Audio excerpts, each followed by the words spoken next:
사랑과 은혜가 오늘도 우리 성도 여러분 한 분 한 분에게 넘치기를 축복합니다.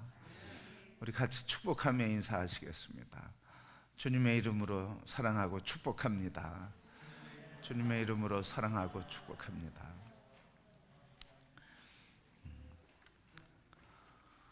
우리 그리스도인에게 주신 하나님의 복스러운 것 가운데 참 복은 예수 그리스도 그 이상도 그 이하도 없을 것입니다. 그런데 더 놀라운 복을 더하여 주셨는데 그것은 바로 그분과 교제할 수 있는 특권을 우리에게 허락해 주셨습니다.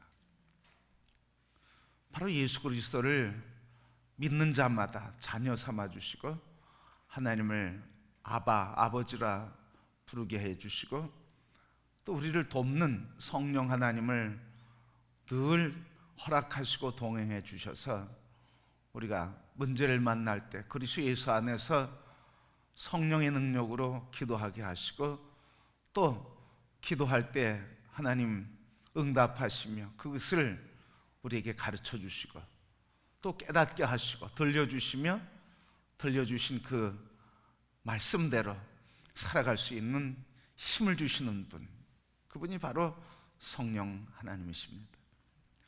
그래서 우리에게 주신 복 중의 복은 예수 그리스도, 아멘. 그 복에 더하여 주신 것은 그분과 교제할 수 있는 복, 우리에게 기도를 통해서 하나님과 교제할 수 있는 복을 허락해 주셨습니다. 그러니 기도가 얼마나 큰 축복입니까? 하나님과 만나는 통로, 우리 주 예수 그리스도와 교제하는 통로, 그리고 그 통로를 통해서 하나님의 깊은 계획을 알려주시는 은혜를 누리는 통로, 상한 마음 위로해 주시고 아픈 마음 치료해 주시고 병든 몸 고쳐주시고 어디로 가야 할지 모를 때 깨닫게 해주셔서 그 길을 보게 하여 주시고 또 바다에 빠졌을 때 건져주시고 우리의 모든 생전 그리고 주님이 우리에게 부르시고 주신 사명, 주님의 길을 걸어가도록 허락해 주시는 모든 자원들, 필요한 모든 자원들을 다 그리스도 안에서 우리에게 주셨으니 기도를 통해서 우리에게 공급하시니 기도는 우리에게 주신 축복 중에 축복인 줄 믿습니다. 그 복을 마음껏 누리시길 바랍니다. 그 축복의 통로를 통해서 하늘의 은혜를 아주 넘치게 받으시고 흘러 넘쳐서 넘쳐 이웃들에게 흘러가게 하는 기도의 사람, 우리 금호교회 성도, 우리 흘러 넘치게 하는 기도의 교회 금호교회 되고, 그래서 이 땅, 이 지역과 이 땅 열방이 우리 여러분 한 분 한 분 우리 금호교회를 통해서 하늘의 은혜가 흘러가게 하는 축복의 근원이 되기를 소원하고 축복합니다. 그런 축복의 통로로 여러분 쓰임 받기를 원합니다. 그렇게 불러주신 줄 믿습니다. 이 기도의 특권을 마음껏 활용하시고 사용하시는 성도가 되기를 소원해요. 그래서 기도는 우리 행복이에요. 아멘. 우리 행복. 그런데 기도는 또 한편에서 우리의 짐이 되기도 해요. 그걸 할 때는 너무 행복한데 그걸 감당하지 못하고 그걸 하지 않고 그걸 쉴 때, 그것과 멀어질 때는 왜 그렇게 기도하는 게 부담스러운지, 왜 그렇게 기도하는 게 짐이 되는지. 기도하는 게 짐이 되고 의무가 되면 그거는 반대로 우리의 마음에 뭐가 좀 부족하다는 거예요. 뭐가 사라져가고 있다는 거예요. 행복과 기쁨이 사라져가고 있다는 거예요. 그러니까 기도가 행복해, 그럼 우리 인생이 행복하고, 기도가 기뻐, 그럼 우리 인생이 기쁜 거예요. 기도하기를 사모해. 그래서 기도하기를 사모해서 주의 성전에 주님 앞에, 그리고 우리 삶의 자리에서 항상 주님과 교제, 그럼 우리의 인생에 걸음걸음마다 승리와 평강과 담대한 은혜가 넘치게 되는 삶을 사는 것입니다. 그래서 기도의 삶과 우리 행복에는 비례한단 말이죠. 행복하기를 축복합니다. 우리 교회가 그러면 기도의 불길로 활활 타오르고, 그래서 기도를 통해서 주님과 교제하고, 그리고 교제하면서 주신 은혜를 성령이신 그 능력이, 그분이 우리를 도와주시고 이끌어 주실 때, 그래서 우리가 성령 충만해서 순종해 갈 때 하나님께서 우리에게 주시는 행복하여라, 행복하여라. 우리 그런 성도요, 교회요, 하나님의 자녀인 줄 믿습니다. 이런 특권을 가졌어요. 자랑하셔도 괜찮아요. 자부심 가지셔도 괜찮아요. 그거 숨길 거 없어요. 그거 감출 거 없어요. 그거 자꾸 뒤로 빼지 마시고 그거를 앞세우시고 주님과 함께 교제하며 마음껏 축복을 누리는 성도들이 되기를 축복합니다. 기도가 의무, 힘들어지는 것은 기도에 대한 의미를 좀 우리가 너무 좁게 생각하는 거예요.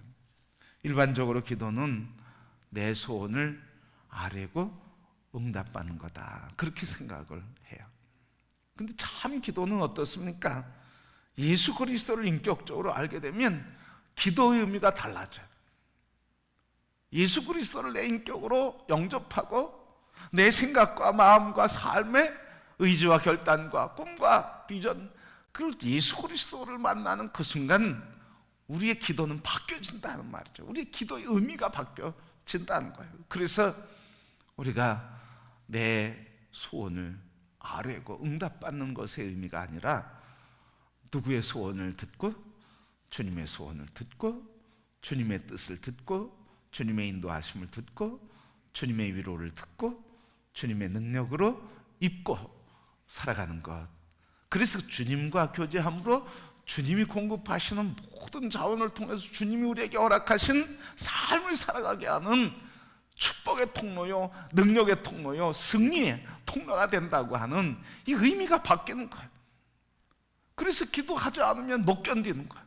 기도하지 않으면 너무 힘든 거예요. 그러니까 하나님께서 나를 통해서 나에게 공급하시는 온갖 은혜를 누리고 이루며 살기를 소망하는 사람들은 기도하지 않으면 너무 힘든 거예요.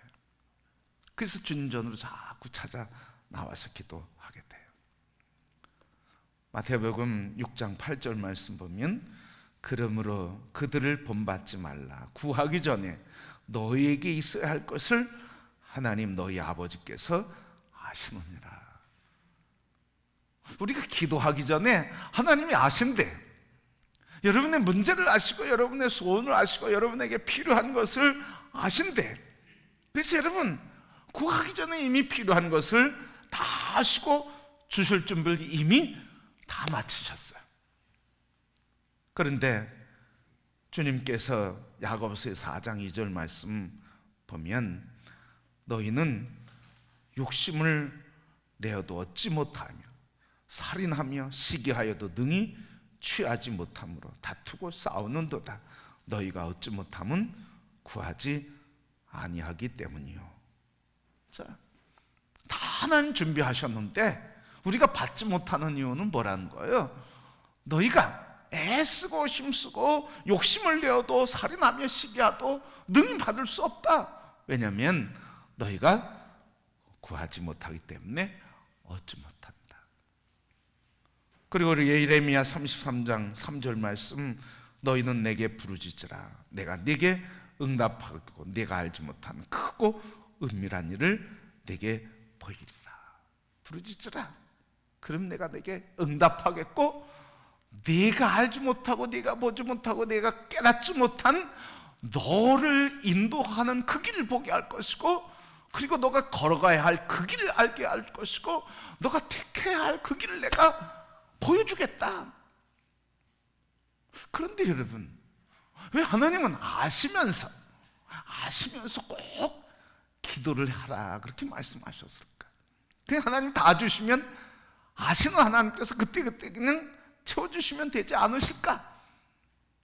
그렇게 생각되지 않으십니까? 아니, 이미 아시는데, 필요를 아시고 다 아시는데, 하나님이 아시는 분이 그냥 다 준비하셔놓고 그냥 주시면 되지 왜 굳이 기도하라 하셨을까? 왜 그럴까요, 여러분?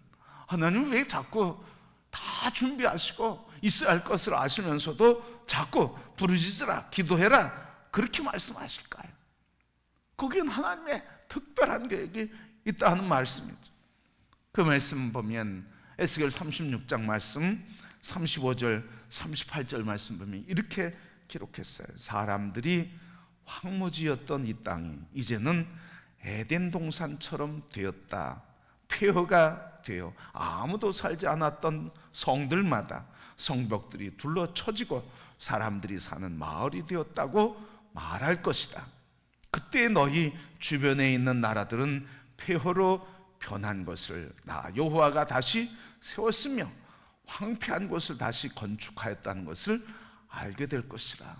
37절 내가 이스라엘 백성의 탄원을 듣고 다시 그들을 위하여 이 일을 행할 것이며 폐허가 된 성마다 사람들로 가득 차게 할 것이다. 그때에 그들은 내가 여호와라는 것을 알게 되리라. 바로 하나님께서 왜 기도하라고 하셨는지, 그래서 기도할 때 하나님이 응답해 주시는 분명한 목적이 나왔는데, 기도를 통해서 뭘 알게 해 주시겠다는 거예요? 회복하여 주심으로써 하나님께서 뭘 알게 하시겠다는 거예요? 이 모든 것을 이루신 분이 바로 나 여호와인 것을 알게 하려 한다. 기도하라 하시는 목적은 뭐냐면, 그냥 하나님 다 공급해 주실 수 있죠?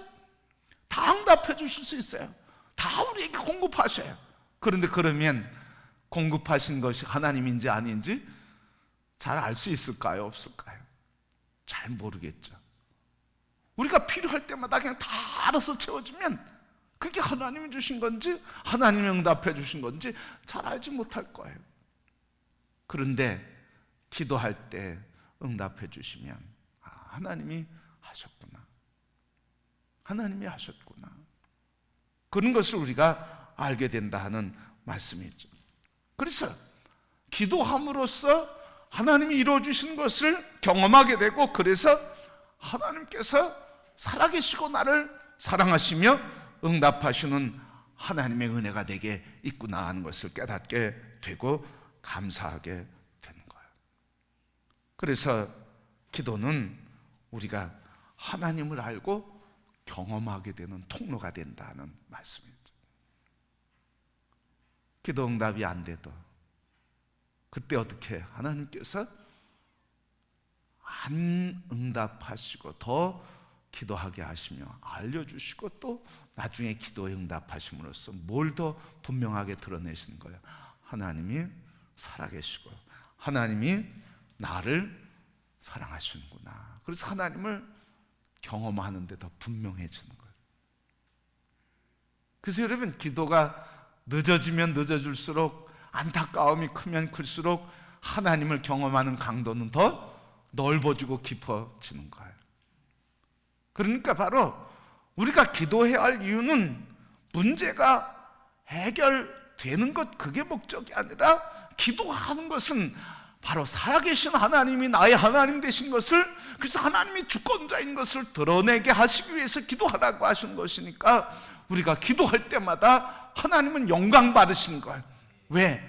우리가 기도할 때마다 하나님의 살아계심과 존귀하심을 드러내게 되니까, 하나님의 영광을 나타내는 통로가 되니까, 하나님의 영광을 나타내는 거룩한 역사를 이루는 삶이 바로 기도인 줄 믿습니다. 그래서 여러분, 기도는 누구의 영광을 나타내는 거예요? 하나님의 영광. 누구의 살아계심을 증거하는 거예요? 하나님 살아계심을 증거하는 거예요. 그러면서 또 어떻게 돼요? 그걸 체험하니까 그 다음에 어떻게 돼요? 더 기도하게 되죠. 더 교제하게 돼요. 주님과 더 교제하게 돼요. 그러니까 더 응답의 풍성함이 있어. 그리고 그 친밀함이 깊어져. 그리고 하나님과 동행하는 삶이 돼.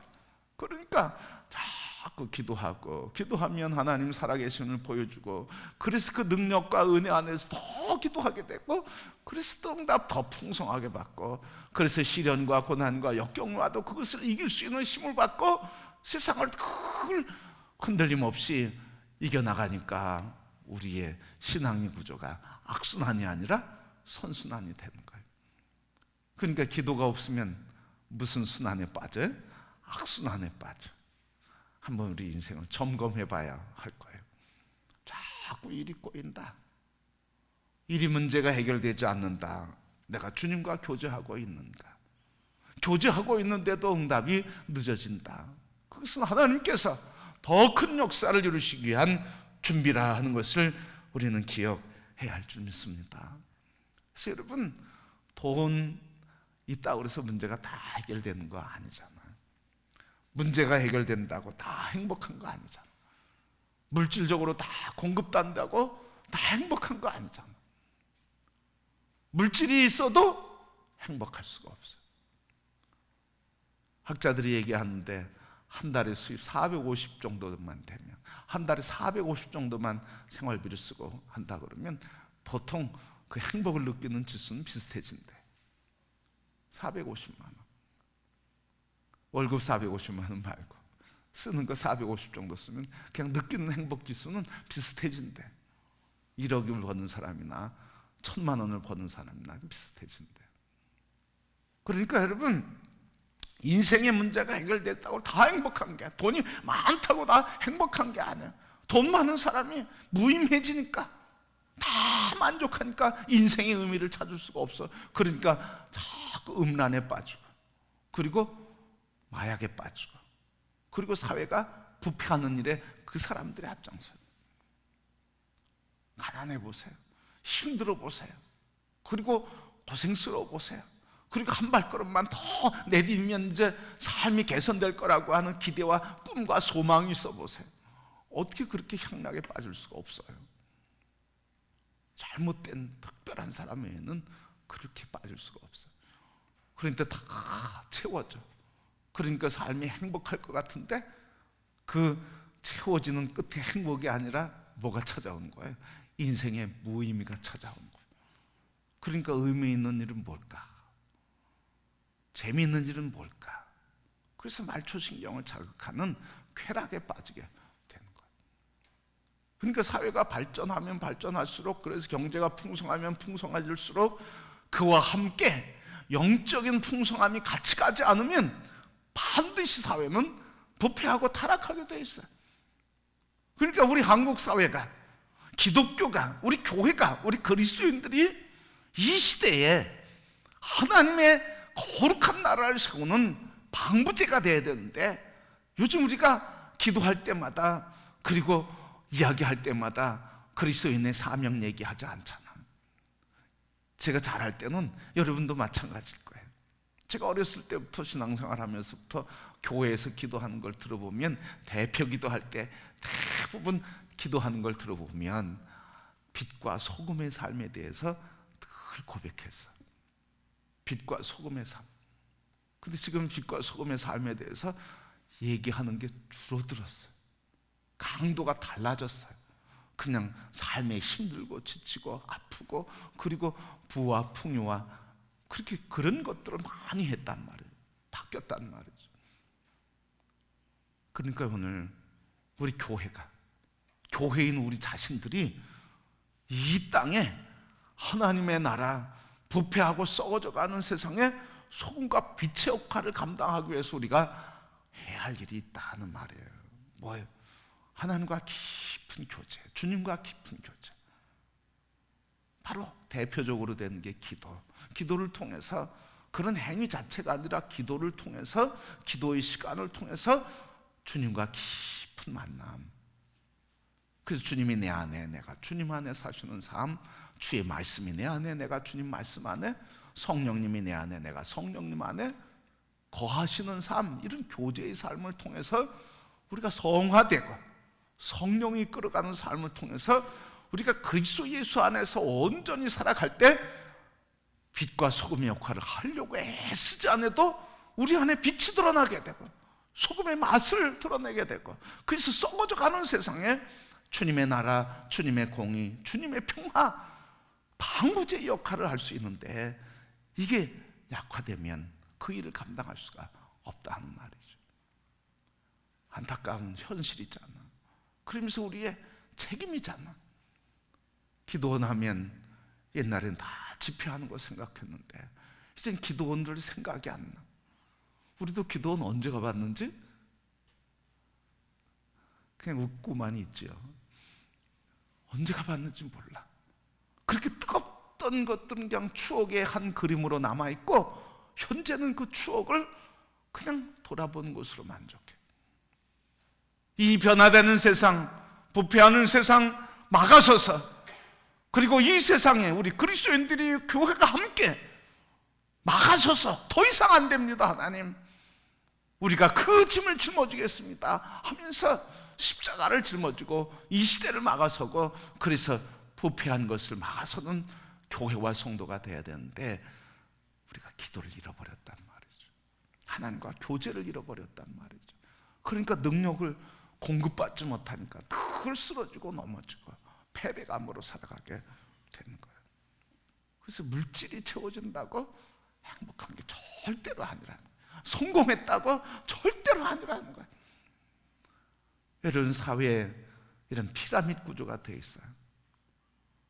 우리 한국 사회에서 대학을 갔는데 스카이 대학을 가야 되는데, 자, 그 스카이 대학을 10%라고 얘기해 보자고요. 그럼 거기 들어가면 다 행복할까요? 거기 들어가서 또 몇 퍼센트가 있어? 거기 들어가서 또 10%가 있어요. 그 10%가 사회에 나와서 취업하면 행복할까요? 취업했는데 거기에 10%가 또 있어. 그 10%를 다 행복할까요? 여러분, 자꾸 올라갈수록 그 안에 계속 뭐예요? 좋아지는 거예요. 10%. 그러니까 이 경쟁에 행복할 수가 없어요. 여러분, 행복은 물질이나 명예나 성공이 공급해 주는 게 아니고 주님과의 관계가 우리에게 행복을 주는 거예요. 주님을 만날 때 십자가도, 주님을 만날 때 시련도, 주님을 만날 때 인생의 풍랑도, 주님을 만날 때 내 몸의 질병과 병마도 주 예수 그리스도 안에서 주시는 하나님의 위로와 소망과 이 삶의 문제에 주시는 비전을 통해서 우리는 삶을 담대하게, 그리고 주님의 뜻을 이루는 삶이라고 믿음으로 담대하게 고백하며 인생을 승리해 가는 줄 믿습니다. 그게 바로 기도를 통해서, 주님과 만남의 교제를 통해서 이루어지는 거예요. 그러니까 기도는 우리의 삶에 얼마나 큰 축복입니까? 기도로 사는 사람은 행복한 거예요. 기도로 사는 사람은 행복해. 저희 어머니가 지난해 수술을 크게 하셨습니다. 수술을 하셨는데 병원에서 진단이 암이다, 6개월밖에 살 수가 없다, 이렇게 진단이 나왔어요. 그래가지고 초긴장이 됐어요. 가족들이 다 긴장했는데, 그런데 어머니에게 이걸 말씀드려야 되는데 의사도 얘기를 하지 않고, 우리 형님도 얘기를 하지 않고, 또 저도 그걸 말씀드릴 수가 없더라고요. 그런 용기가 안 생기더라고요. 그래서 그걸 그냥 속으로만 담고, 우리 가족들이, 형제들이 속으로만 담고 어머니에게 이 말할 때를, 적당한 때를 찾아서 말씀을 드려야지 하는데, 어머니가 밖에서 들으셨어요. 그리고 아무래도 당신이 의심이 되는데 약을 주는데, 약을 가지고 병원의 약국을 찾아간 거예요. 다른 약 조제하러 가시느라고 가셨는데, 병원에 가셔서 그 약을 펼쳐놓으신 거예요. 이게 무슨 약입니까? 이러니까 그 약사가, 뭐 암 수술 하셨습니까? 이거는 암의 치료를 위한 약입니다, 이렇게 해서 하셨어요. 그래서 만났을 때 어머니 그러시더라고요. 다른 사람은 아니어도 한 목사는 얘기해야지, 목사가 얘기해야지 누가 얘기할 거예요, 왜 얘기 안 했냐고. 괜찮다, 하나님이 내 생명 걷어가시면 가시는 거고, 그리고 살면 사는 거지 뭘 그런 걸 가지고 걱정하냐. 애들아, 걱정하지 말아라. 자녀들에게 걱정하지 말아라. 지금까지 살아온 것도 은혜고, 내가 죽었어도 벌써 옛날에 고통스럽게 힘들었는데 삶의 위기마다 하나님 살리셨고 그러셨으니 걱정하지 말아라. 난 죽어서 하나님 곁에 간다 그래도 너무 감사하다. 빨리 갈 수 있으니 감사하다. 살아있는 동안 생명 주시니 감사하고 불러주시면 갈 수 있어서 감사하다. 그러니까 엄마가 이 어미가 죽느냐 사느냐 별로 그거 신경 쓰지 말아라. 그냥 감사한다. 그래서 늘 기도하시는 거예요. 늘 기도하시는 거예요. 그렇게 살아오셨으니까. 기도하시니까 하나님께서 마음에 수술하시고 나서도 평안을 주시고 치료하시는 은혜와 소망과 꿈을 주시고 환상을 주시니까 담대하게 내가 죽어도 하나님께 영광이고 살아도 하나님께 영광이다.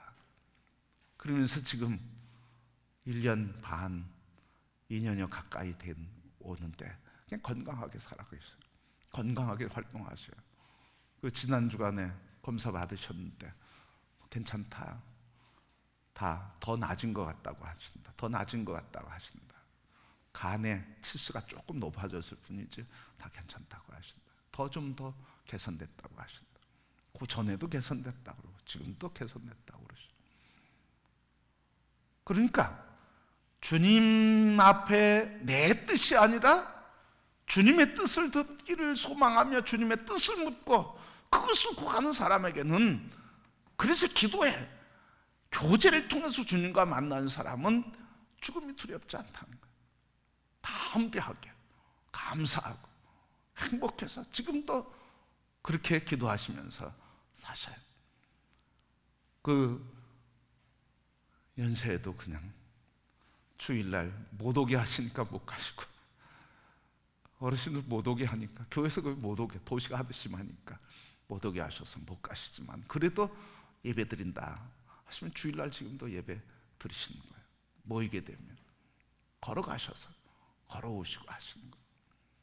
여러분, 이 하나님과의 교제, 주님과의 교제, 그래서 이 통로가 되는 기도, 그래서 내 소원과 내 뜻이 이루어지기를 구하는 것이 아니라 예수 그리스도를 인격적으로 만나고 나의 삶이 그리스도 예수 안에, 그리스도가 내 안에 있는 삶, 이 예수님과의 만남을 가진 이 사람에게는 주님이 나를 통해 무엇을 이루실 것인가? 나를 통해, 이 문제를 통해, 이 질병을 통해 무엇을 하나님이 영광 받으실까? 거기서 더 크게 드려진 바 되니까 살아도 죽어도 어떻게 해도 감사한 거예요. 주님의 뜻을 붙드니까. 여러분, 오늘 주님께서 우리에게 말씀하시는 거예요. 구하라, 주겠다, 찾으라, 내가 너에게 다 허락하겠다. 우리에게 말씀하시는 거예요. 그래서 구하라, 줄 것이요, 찾으라, 찾을 것이요, 두드리라, 열릴 것이라. 오늘 주님이 우리의 필요한 걸 다 아시지만 우리에게 공급하심으로써 하나님이 한 가지, 나의 이름이 여호와인 것을, 내가 너의 여호와 하나님 것을 알게 하기를 원한다. 그러니 기도해라. 그때 내가 응답하겠다. 있어야 할 것을 내가 알고 있으니 기도만 해라. 다 준비되어 있다. 그렇게 말씀해 주시고, 그래서 교제의 삶을 살기를 원하시는 겁니다. 우리 성경에 보면 요셉이라고 하는 사람이 이런 하나님과 교제의 깊은 교제를 한 사람이에요. 요셉 같으면 언제 기도하겠어요? 형제들에게 배반당했죠. 보디발 장군 집에 노예로 팔려갔죠. 그 아내, 보디발 장군의 아내, 성노리게 될 위기 속에서 정조를 지킨다고, 믿음을 지킨다고 거기서 모함을 받아서 감옥에 갔죠. 감옥에 가서도 자기가 도와준 사람 도움을 잊고 그냥 살아가죠. 삶. 그러니까 그 요셉은 어떤 면으로 보면 상처에 상처, 아픔이 아픔이에요. 가장 사랑하는 사람들로부터 배반당한 거, 그거 잊을 수가 없잖아요, 여러분. 그것도 가족으로부터 그렇게 배반당했어. 피를 나눈 형제로부터 그렇게 배반당했어. 그러니 그 상처는 평생 잊을 수 없는 거야. 아니, 여기 어떤 일이 있어도 잊을 수 없는 거예요. 자다가도 벌떡벌떡 일어나서 감옥 속에서 얼마나 진땀을 흘리고 벌떡벌떡 일어났겠어요, 여러분, 사람으로 생각하면. 그런데 그렇지 않았어요. 그의 삶의 위기 때마다, 고비 때마다 늘 성경은 하나님이 함께 하셨다, 그렇게 표현해요. 창세기 39장 2절 말씀, 보디발 장군의 집에서 성공했을 때도 2절에 여호와께서 요셉과 함께 하심으로 요셉이 성공하게 되었습니다. 요셉은 자기 주인인 이집트 사람 보디발의 집에서 살았습니다. 또 3절 말씀에 보디발이 요셉이 하는 일마다 잘 되는 것을 보고 보디발이 고백하는 거예요. 보디발은 여호와께서 요셉과 함께 계시다는 것을 알았습니다. 보디발은 여호와께서 요셉이 하는 일마다 성공하게 해주신 것을 알았습니다. 그리고 감옥에 갇혔을 때도 또 창세기 39장 21절에 하지만 여호와께서는 요셉과 함께 계셨으며 요셉에게 한결같은 사랑을 베푸셨습니다. 그래서 요셉을 간수장의 마음에 들게 하셨습니다. 또 간수장이 요셉에게 모든 일을 맡겼을 때도 39장 23절, 간수장은 요셉이 하는 일에 조금도 간섭하지 않았습니다. 그것은 여호와께서 요셉과 함께 계셨기 때문이었습니다. 여호와께서 요셉이 무슨 일을 하든 성공하게 만드셨습니다. 하나님이 함께 하셨다는 건 뭐예요? 바로 요셉이 늘 하나님과 함께 하는 삶을 살았다는 말이죠. 늘 기도의 삶, 하나님과 교제의 삶을 살았다는 말이죠. 그러니까 이 교제의 삶을 살면서 하나님이 늘 함께 하시니까 팔아도 배반을 당해도 노예 삶을 살고 종살이를 해도 모함을 받아도 늘 하나님이 함께 하시니까 절망하지 않고 그 상처의 노예가 되지 않고, 그리고 여기에 원망과 그리고 분노가 일어나서 세상을 분노를 바라면서 저주하면서 사는 인생이 아니라 늘 하나님이 함께 하심으로 있는 곳마다 도리어 형통한 사람이 됐어요. 성장 과정으로 보면 요셉은 성공하기가 참 어려운 사람이에요.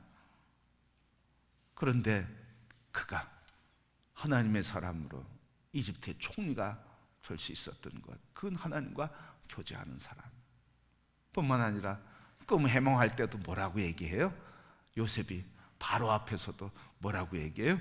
간수들이 그 교도소에 갇혀 있는 관원들, 죄수 관원들이 얘기할 때도 뭐라고 그래요? 꿈 해몽해 주는데 꿈은 내게 있지 않다, 하나님께 있으니 내가 하나님께 묻고 대답하겠다 이랬잖아요.